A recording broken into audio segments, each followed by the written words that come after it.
Metal Deck de Acesco, el entrepiso que se adapta a todo tipo de estructura en una presentación de Al Oído.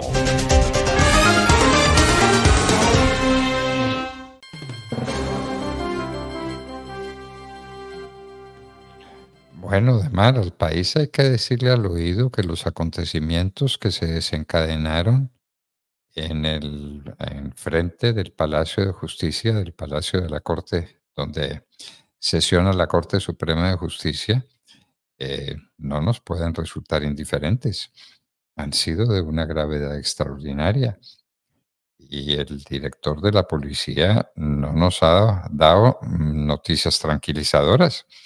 Nos ha dicho que es que el presidente de la Corte no juzgaba conveniente que se tomara la decisión de desalojar a los furiosos que estaban frente al palacio.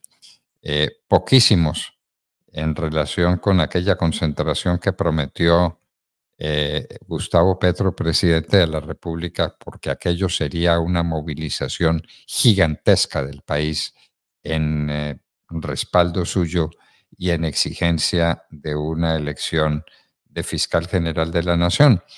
Pues las ciudades estuvieron vacías, Bogotá estuvo vacía, porque una presencia de 1.000 o 1.500 personas no significa nada, nada, pero 1.000 o 1.500 personas agresivas pueden poner en peligro la vida y la tranquilidad de los magistrados de la Corte Suprema de Justicia, que tendrán que recordar, como recordamos todos, los acontecimientos del mes de noviembre de 1985.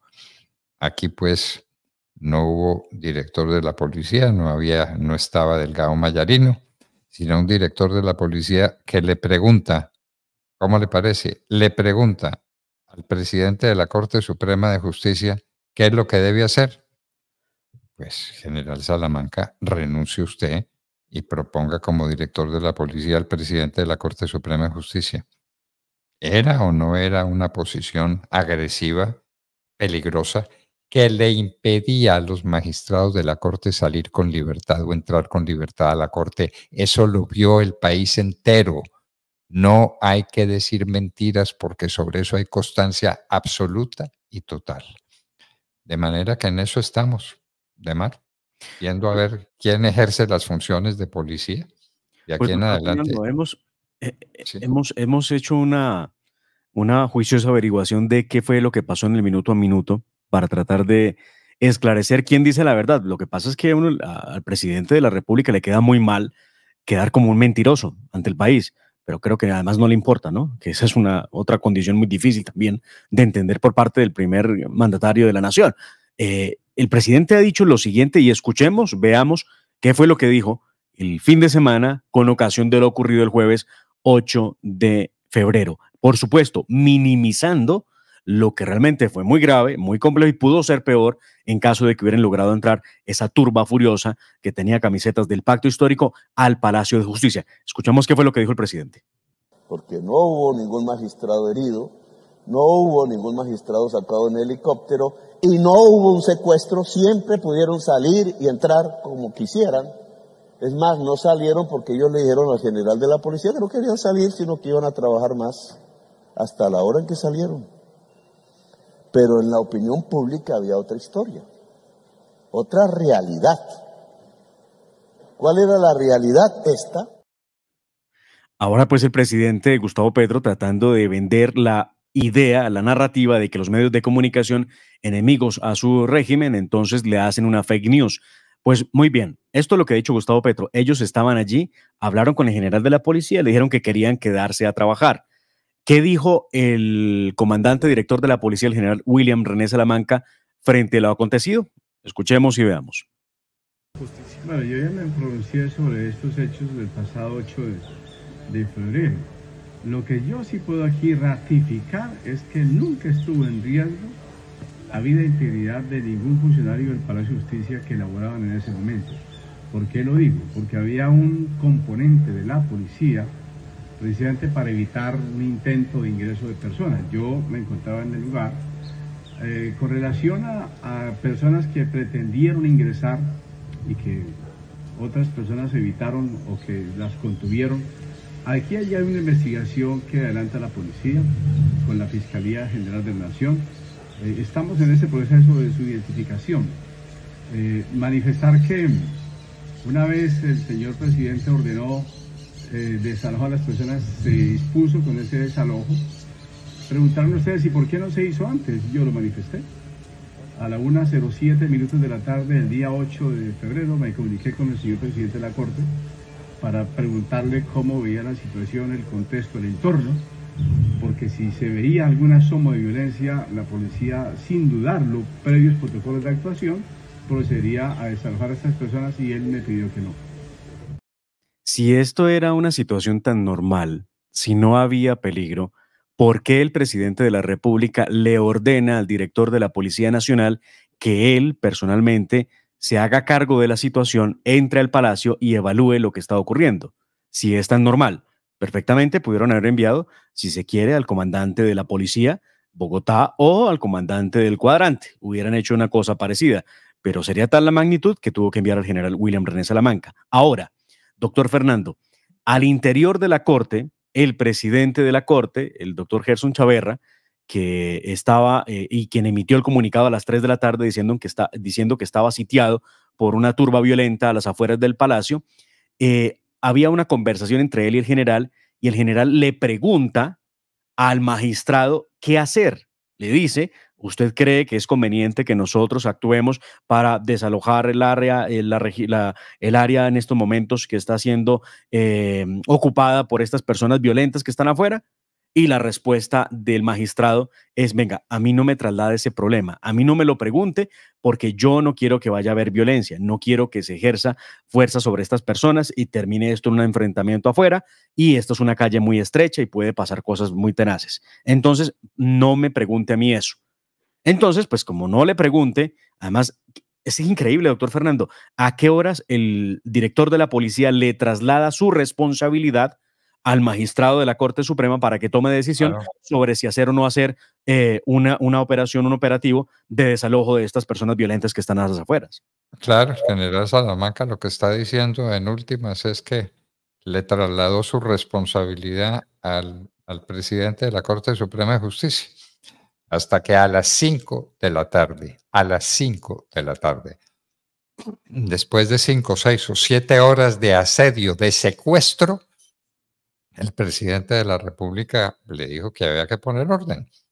Y entonces hacia las 5:30 de la tarde pusieron orden y trajeron el ESMAD y tiraron gases lacrimógenos y asunto concluido. Y pudieron salir, pero pudieron salir después de horas. No es cierto, señor Salamanca, no es cierto que podían entrar y salir a discreción. Usted sabe que unas personas lo intentaron y que las golpearon. A Un una magistrado del mujer Consejo Superior de la Judicatura fue atacado a piedras cuando lo intentó. y a una mujer. Y una secretaria. Pero además era natural, doctor Fernando, que trataran de salir porque es que era mediodía, hora del almuerzo, y muchos salen a almorzar, otros piden almuerzo. Y no se permitía por parte de los pacifistas que apoyan al gobierno Petro ingresar los almuerzos al palacio. Estaban sin almorzar. Los tenían secuestrados porque ni les dejaban entrar bebidas ni alimentos al Palacio de Justicia. Ahora, ¿cuál es la versión y qué es lo que ha dicho el presidente de la Corte Constitucional, José Fernando Reyes Cuartas? Aquí está su reacción, llamando al presidente a que se reconcilie con la verdad. Vamos a ver si algún día lo logra el presidente. Veamos qué fue lo que dijo el presidente de la Corte Suprema de Justicia. Sobre todo por el grave riesgo que entraña a futuro, banalizar, minimizar, en todo caso, hacer ver como menos problemático lo que sucedió. Lo que sucedió fue grave, no obstante que no haya salido nadie herido ni a nadie se haya atacado. El presidente dijo que nunca los magistrados pudieron estar imposibilitados de movilizarse, es decir, de entrar y salir, que podían hacerlo a placer, entrar y salir. Eso no es cierto por las imágenes que vimos, es decir, creo que es necesario reconciliarnos con la verdad. Hubo desmanes, hubo abusos, hubo extralimitaciones, hubo manifestaciones violentas. Y creo que ni el presidente las auspicia, ni nadie que sea sensato las auspicia. pero en cualquier caso lo importante es reconocer que eso pasó, que eso sucedió y que cualquier forma de sacralizarlo no es conveniente. Eso estuvo muy mal. La violencia nunca tiene por qué tener un auspicio en la democracia, nunca puede defenderse ninguna expresión de reclamo violento, y en este caso la presión que se ejerció sobre la Corte impidió su libre movilización. No pudieron recibir sus alimentos pedidos a través de domicilio los magistrados. Luego uno no podría decir que no pasó nada. Evidentemente pasaron cosas y fue grave la limitación de la locomoción, de la expresión. El presidente de la Corte Constitucional lo dice, no podían entrar y salir a placer, no entraron los alimentos porque era la hora del almuerzo y no puede decirse que esto fue una situación normal. Él dice que el presidente, pues que cree que el presidente no auspicia. Yo creo lo mismo, no auspicia, pero sí fue el que armó todo esto a través de las redes sociales, invitando a la marcha para exigirle a la Corte Suprema de Justicia que elija fiscal general de la nación. Esa es una realidad. Por eso, de hecho, doctor Fernando, aquí hay un lunar que yo sí creo que hay que llamar la atención. ¿Qué pasó con el alcalde de Bogotá? ¿Por qué si era cierto que el Estado colombiano iba a impedir cualquier manifestación en contra de la Corte Suprema de Justicia, como lo prometió más o menos el mismo gobierno la noche anterior al jueves? ¿Por qué sí había en la planilla de permisos en Bogotá para manifestaciones 2 que serían frente a la Corte Suprema de Justicia? ¿Quién lo permitió? ¿El alcalde de Bogotá? ¿No sabía que esto podía ocurrir? No sé, hay muchos cabos sueltos todavía frente a esto, y ojo porque se viene una nueva protesta en contra de la Corte en los próximos días, y desde ya la van organizando algunos sectores indígenas que no tienen nada que ver con el fiscal, pero que sí saben protestar. Claro, saben protestar y están pagados para que proteste y los incitan a que proteste y los traen para que proteste. Como los llevaron a Cali, tratando de hacer manifestación en Cali, lo que fue un fracaso total. Algunos vinieron acá a Bogotá, pero entonces están pidiendo otra manifestación de los indígenas en contra de la Corte Suprema de Justicia porque no elige un fiscal que no tiene nada que ver con los indígenas, que se manejan por su propia Jurisdicción. Por su propia jurisdicción, la jurisdicción indígena. Pero pues eso no tiene ningún sentido, que unos indígenas del Cauca estén amenazando con volver a hacerle una pelotera, una manifestación a la Corte Suprema de Justicia. Lo mismo que en su momento ocurrió con Revista Semana, doctor Fernando. Seguro ninguno ve Revista Semana, ni escucha su programa, doctor Fernando, La Hora de la Verdad. ¿Recuerda usted las arengas? Lo que decían los indígenas cuando se tomaron Revista Semana. Sí, claro. Claro. Pero, a ver, yo la verdad, pues con todo respeto y consideración, no los veo preocupados por lo que le pase al país. No a la gran mayoría de indígenas que pues están en lo suyo, en su ambiente natural, trabajando la tierra, allá en sus cosas, pero no pendiente de qué es lo que dice Vicky Dávila o el doctor Londoño a través de su programa.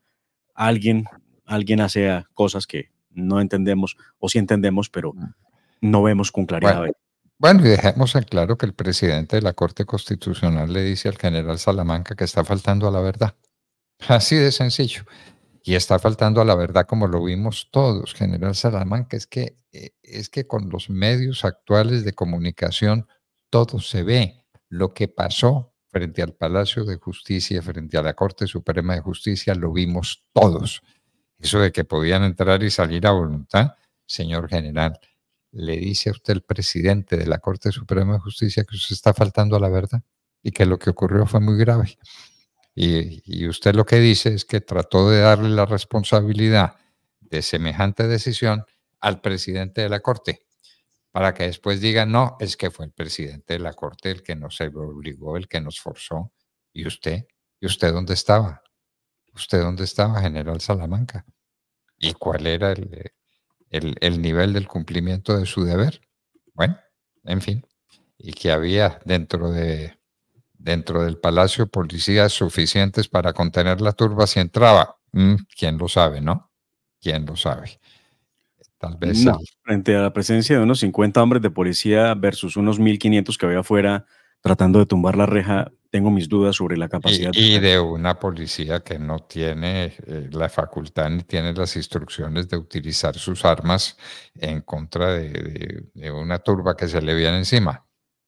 Entonces, bueno, eso fue lo ocurrido y que no se nos olvide, porque aquí tuvimos la desgracia del 6 Del 6 de noviembre de 1985, sí, señor. Correcto, del 6 de noviembre de 1985, frente a lo cual se nos están diciendo también todas las mentiras imaginables para tratar de minimizar aquel hecho que es imputable a los amigos de Gustavo Petro y a los amigos de Gustavo Petro, es decir, a Pablo Escobar y a los extraditables. Aquello fue horrendo, la democracia estuvo en grave peligro y la salvaron el general Vega, el general Arias Cabrales, el coronel Luis Alfonso Plaza, salvaron el país en aquellos momentos tan amargos. Y esa es la verdad, así quieran torcerle el cuello a la verdad como lo están haciendo ahora. Doctor Fernando, una grabación que debo decirlo, yo no lo conocía, por lo menos no la había escuchado, de un testimonio que entregó el magistrado Humberto Murcia Ballén a Noticias Caracol, creo que el programa Los Informantes, en el que él en muy pocos segundos dice quién entró a disparar, cómo los asesinaron de rodillas y señala directamente al M-19, a esa guerrilla que durante este gobierno han pretendido romantizar. Veamos el fragmento de 40 segundos donde el magistrado Humberto Murcia se... Perdóneme, Ademar, hay que recordar que el doctor Murcia había tenido un problema serio y había perdido una pierna. Él andaba en muletas, el doctor Murcia. Adelante con la grabación. Sí, vamos con la imagen. Murcia recuerda las primeras luces de ese jueves 7 como las últimas de su vida, cuando vino la voz de mando de Almarales, la definitiva. Bájense del baño. Nos sacaron del baño al vestíbulo del baño. Arrodíllense. Pues obviamente yo no podía arrodillar, porque por ley física me caía. Y allí comenzaron a disparar. Y ahí fue donde mataron a la mayoría de los magistrados y de los rehenes. ¿Quién los mató? Pues los guerrilleros que estaban ahí adentro. Me caí en un charco de sangre, pero... Bueno, tenemos esos recuerdos de lo que fue el 6 de noviembre de 1985, como los tendremos de este día 8 de febrero de 2024, pese a lo que diga el general Salamanca y a lo que diga el señor Gustavo Petro. Bueno, y entonces ahora también hay problema en el Chocó, porque hay una parte del Chocó que está constreñida por estos violentos, hay un paro armado, la gente no puede ir y venir, la gente está contra la pared, pero el ministro de Defensa dice lo contrario y les dice que no se preocupen. Hágame el favor. Este es un país de gente que hoy administra la nación, doctor Fernando, de manera subnormal. No había escuchado yo al ministro de Defensa decir cosa parecida. Siempre los ministros de Defensa salen a decir, ya estamos enviando tropa, ya está el ejército en la región, ya está en la zona, vamos a evitar cualquier situación de orden público que pueda poner en peligro la vida de las personas. Ese tipo de pronunciamientos son los normales, pero este es el pronunciamiento subnormal del ministro de Defensa, del doctor Iván Velázquez, que le dice a los pobladores del Chocó que no se preocupen, que no se desplacen, que ante el ataque del ELN se queden quietos viendo cómo atacan y cómo hacen de las suyas. Veamos al ministro Iván Velázquez. Naturalmente, el solo anuncio de un paro armado genera en las comunidades zozobra.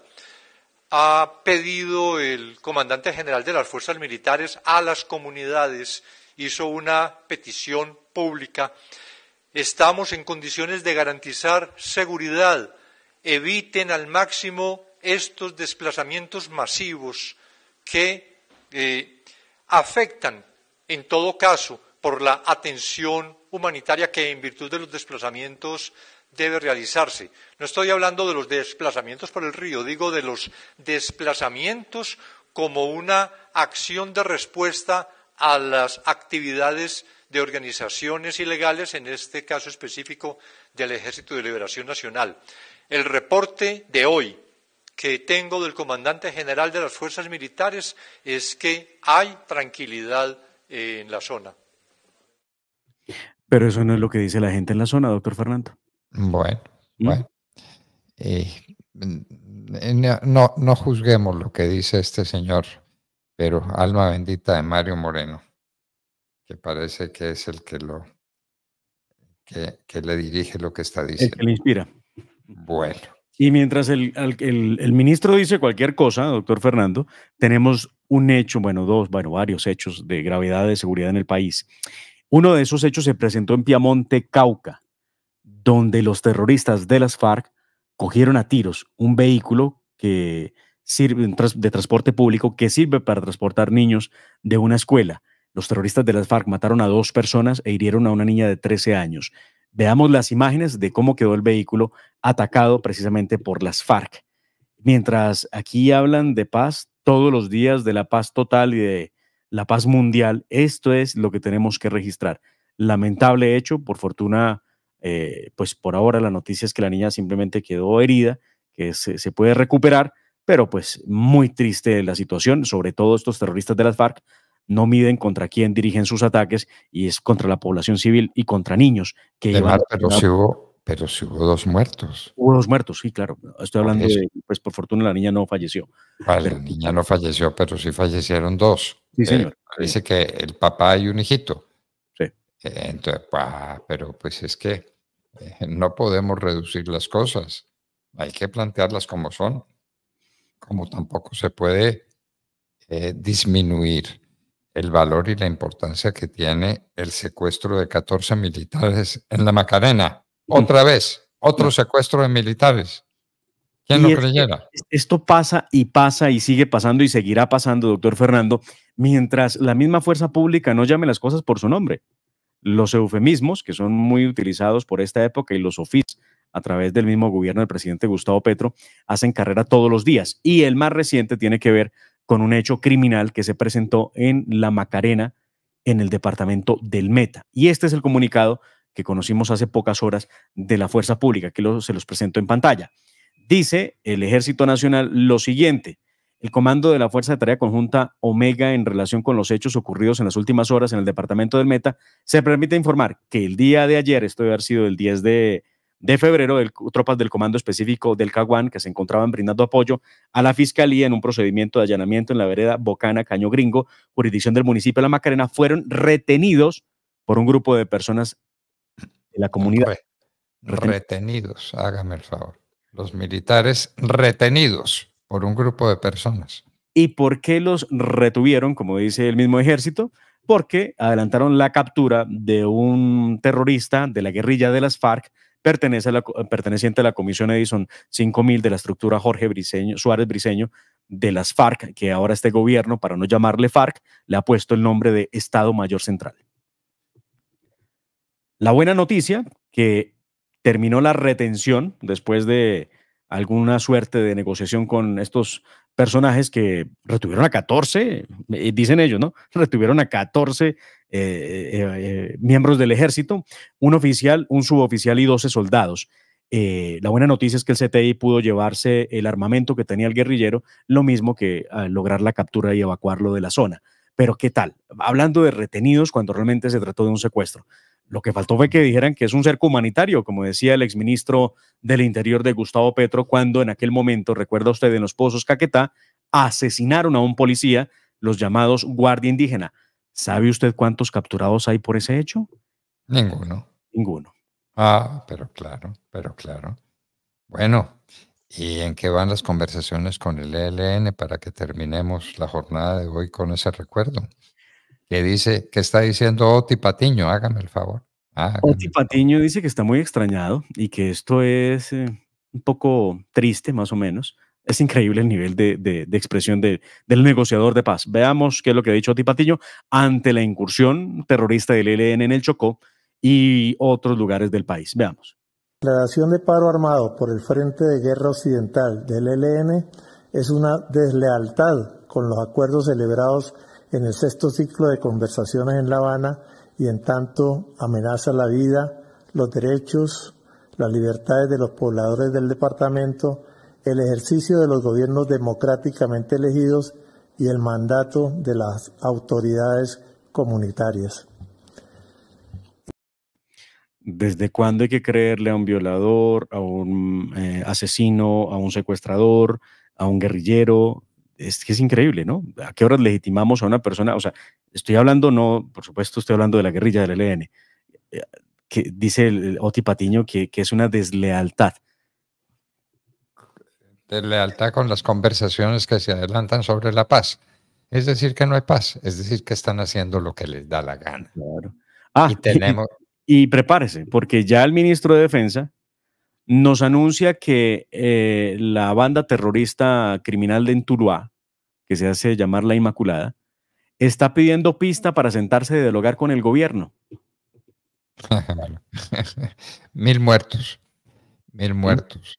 Bueno, en eso andamos. Y a todas estas de mar, ni una palabrita en las conversaciones de paz. Ni una palabrita del presidente ni de su ministro de Defensa sobre el narcotráfico.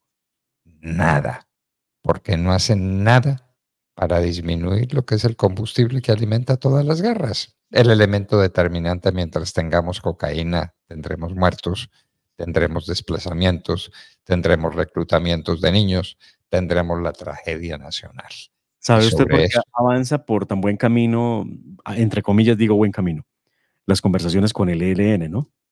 Entre otras cosas porque el narcotráfico es el que no se está atacando. No, y por eso puede hablar el presidente Petro de conversaciones de paz.